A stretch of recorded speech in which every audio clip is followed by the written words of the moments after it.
आमचे मित्र संजय शिरसाट यांची कालची प्रतिक्रिया माझे नेते आदरणीय गिरीशभाऊ महाजन यांच्या संदर्भामधली ऐकली।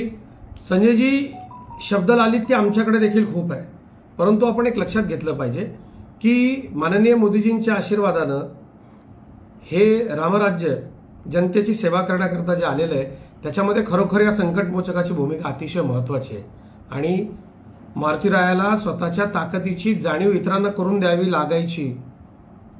गिरीश भाऊंनी फक्त या ताकदीची जाणीव करून दिलेली आहे आणि एक लक्षात घ्या की ज्या पद्धतीनं आपण बोललात ते आम्हा सगळ्यांना व्यथित करणारं होतं, परंतु यापुढं संजय शिरसाटजी जागा येतील जातील, आपल्याला अनेक निवडणुका सोबत लढवायच्या आहेत। आपण प्रवक्ते आहात, बोललं पाहिजे म्हणून काही बोलायचं असा याचा अर्थ होत नाही।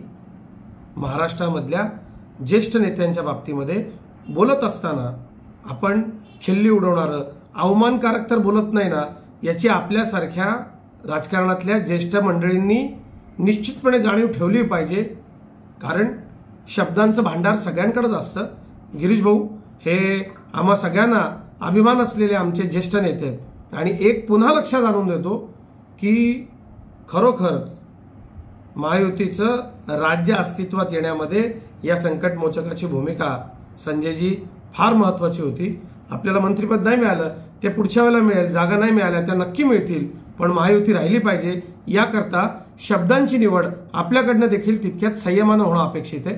इतकंच।